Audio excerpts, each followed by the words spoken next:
करेला पान करू लागे जी करेला पान करू लागे, करेला पान करू लागे जी करेला पान करू लागे।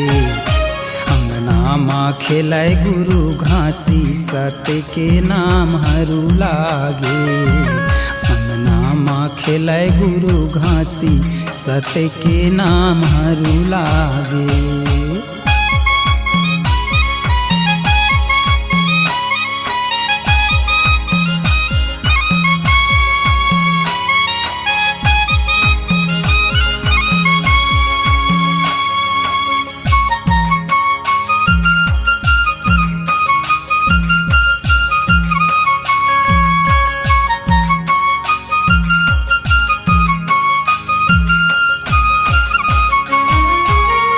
सारंगढ़ के पावन भुइया घासी बाबा के ज्ञान देवैया। सारंगढ़ के पावन भुइया घासी बाबा के ज्ञान देवैया। अंगना माँ खेलाय गुरु घासी सत्य के नाम हरू लागे। पलना माँ खेलाय गुरु घासी सत्य के नाम हरू लागे।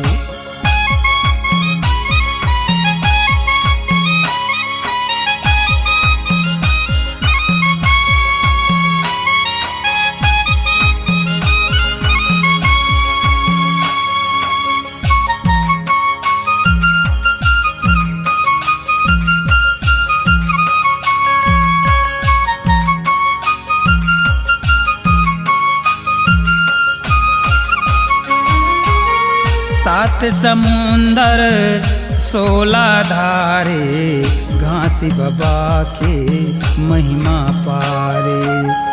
सात समुंदर 16 धारे घासी बाबा के महिमा पारे।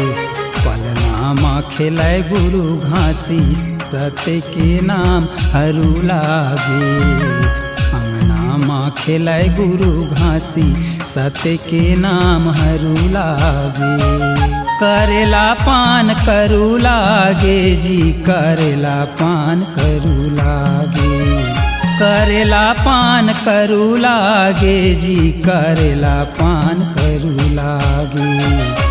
अंगना माँ खेलाय गुरु घासी सत्य के नाम हरू लागे।